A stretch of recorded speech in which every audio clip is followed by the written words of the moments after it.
ఒక పెద్ద పూల తోటలో వేలాది తేనెటీగలు ఉండేవి. అవన్నీ చాలా కష్టపడి పనిచేసేవి. ఉదయాన్నే లేచి పువ్వుకి తిరిగి మకరందాన్ని సేకరించి తెచ్చేవి. కాని ఆ గుంపులో సోని అనే ఒక తేనెటీగ ఉండేది. దానికి పనిచేయడం అస్సలిష్టం లేదు. మిగతా తేనెటీగలన్నీ పనికి వెళితే సోని మాత్రం హాయిగా పడుకునేది.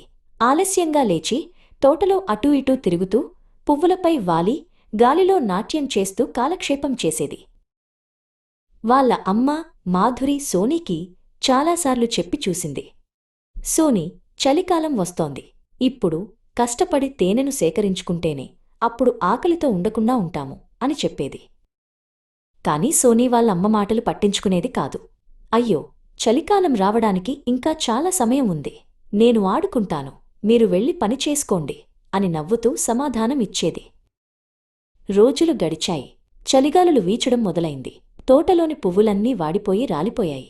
తేనెటీగలన్నీ తమ పనిని ఆపి తాము సేకరించిన తేనెను తాగుతూ వెచ్చగా తేనెపట్టులో గడపడం ప్రారంభించాయి. సోనీకి చాలా ఆకలివేసింది. అది తేనె కోసం తన గదిలోకి వెళ్లి చూసింది. కాని అక్కడ ఏమీ లేదు, ఖాళీగా ఉంది. అది ఇతర తేనెటీగల దగ్గరకు వెళ్ళి, మిత్రులారా, నాకు చాలా ఆకలిగా ఉంది, కొంచెం తేనె ఇస్తారా అని అడిగింది. ఒక ముసలి తేనెటీగ పెద్దన్న కోపంగా చూసి, మేము కష్టపడి పనిచేస్తున్నప్పుడు నువ్వు ఎక్కడ ఉన్నావు? నీ సోమరితనానికి నువ్వే బాధ్యుడివి అన్నది. మిగతా తేనెటీగలు కూడా తేనె ఇవ్వడానికి నిరాకరించాయి. ఆకలికి చలికి తట్టుకోలేక సోనీ తేనె పట్టునుండి బయటకు వచ్చింది. బయట విపరీతమైన చలి, మంచు తప్ప ఏమీ లేదు. అది ఒక ఎండిన ఆకుపై స్పృహ తప్పి పడిపోయింది. నా సోమరితనమే నన్ను చంపేస్తోంది అని ఏడ్చింది.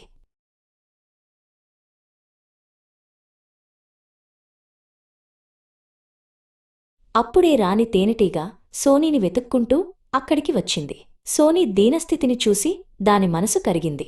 సోనీ, నీ తప్పు తెలుసుకున్నావా అని అడిగింది. సోనీ ఏడుస్తూ, తెలుసుకున్నాను రాణిగారు, నన్ను క్షమించండి, నేను ఇక ఎప్పుడూ సోమరిగా ఉండను అని వేడుకుంది.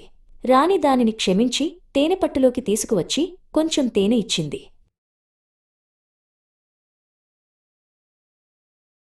వసంతకాలం మళ్లీ వచ్చింది. ఈసారి సోనీ పూర్తిగా మారిపోయింది. అందరికంటే ముందే నిద్రలేచి ఎంతో ఉత్సాహంగా పనిచేయడం ప్రారంభించింది. ఆ సంవత్సరం అందరికంటే ఎక్కువ తేనెను సేకరించింది. నీతి: ఈరోజు మనం కష్టపడితేనే రేపటి జీవితం సంతోషంగా ఉంటుంది.